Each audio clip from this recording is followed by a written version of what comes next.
জয় নিতাই, হরে কৃষ্ণ। বৃন্দাবন ভ্রমণের নতুন একটি ভিডিওতে আপনাদের সকলকে জানাই স্বাগত। পরিক্রমা করতে করতে আমরা পৌঁছে গেলাম গিরিরাজ গোবর্ধন একটি প্রসিদ্ধ মন্দির, সেটি হলো মুখরাবিন্দ। এটিও রাজস্থানের জ্যোতিপুরাতে অবস্থিত। এখানেই হয়ে থাকে প্রসিদ্ধ অন্নকূট মহোৎসব এবং গিরিরাজ গোবর্ধনের পুজো। ভগবান শ্রীকৃষ্ণ 7 দিন গিরিরাজ ধারণ করার পর এই স্থানেই তার প্রথম পুজো হয়ে থাকে। তারপর মুখরাবিন্দ থেকে বেরিয়ে আমরা আবার পরিক্রমা শুরু করলাম। সত্যি ভাবতে অবাক লাগে, 7 বছর বয়সের একজন বালক এত বড় গিরিরাজ পর্বতকে তার কড়ি আঙুলের ডগাতে ধারণ করে রেখেছিলেন, তাও আবার 7 দিন ধরে, যেটি বাস্তবে আমাদের কাছে ভাবনা অতীত। আসলে ভগবান শ্রীকৃষ্ণ বলে এটি তার ক্ষেত্রে সম্ভব হয়েছিল, এবং এটি একমাত্র প্রমাণ যে শ্রীকৃষ্ণ হলেন একমাত্র স্বয়ং ভগবান এবং পরমাত্মা, যিনি এই জগৎকে সযত্নে সৃষ্টি করেছেন।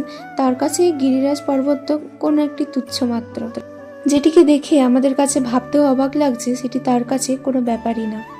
তিনি এত ভক্তবৎসল, এত করুণাময়, এতই কৃপাময় যে তিনি 7 বছর বয়সের ওই অবস্থাতেই ভক্তদের রক্ষার জন্য, ব্রজবাসীদের রক্ষার জন্য গিরিরাজ গোবর্ধনকে ধারণ করেছেন। তারপরে আমরা পৌঁছে গেলাম গিরিরাজের প্রসিদ্ধ রাধাকুণ্ড এবং শ্যামকুণ্ডতে। আমাদের পরিক্রমা কিছুটা শেষের দিকে এগিয়ে আসছে।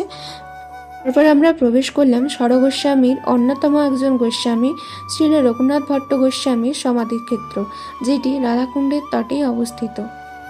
যেহেতু বৃন্দাবনে দামোদর ব্রত এই একাদশী থেকে শুরু হয়েছিল, তাই এই সমাধিস্থল খুব সুন্দরভাবে সুসজ্জিত করা হয়েছিল, এবং এই স্থানে অহরহ অর্থাৎ 24 ঘন্টায় হরিনাম সংকীর্তন হয়ে থাকে। শ্রীল গোস্বামীপাদ এই স্থানে ভজনা করে রাধারানী কৃপা লাভ করেছিলেন। তার দেহপ্রাপ্তির পর এই স্থানে তাকে সমাধিস্থ করা হয়েছিল। এই সমাধিস্থলে এলেই জানি না কেন যেন মনে হয় যে আমি স্বয়ং যেন সেই গোস্বামী পাদের কাছে এসেছি, নিজের অজান্তেই যেন এক বিরহ অনুভব করি। তারপর এটি হলো শ্যামকুণ্ড, এবং তার পাশেই রয়েছে রাধাকুণ্ড। রাধাকুণ্ড এবং শ্যামকুণ্ডের সংযোগস্থল কিন্তু একটি স্থানই। এই রাধাকুণ্ড এবং শ্যামকুণ্ড এতটাই মহিমান্বিত যার বর্ণনা করে শেষ করা যাবে না। বলা হয়ে থাকে যে এই রাধাকুণ্ড হলো সাক্ষাৎ রাধারানীর স্বরূপ। বৈষ্ণবীয় মতানুসারে কেউ যদি রাধাকুণ্ডে এবং শ্যামকুণ্ডে স্নান করে থাকে তাহলে তাকে আর কোনোদিনও ভবচক্রে ফিরে আসতে হয় না, কেননা এই রাধাকুণ্ড সাক্ষাৎ রাধারানীরই সৃষ্টি। রাধারানী তার নিজের কঙ্কন দ্বারা এই রাধাকুণ্ড সৃষ্টি করেছিলেন।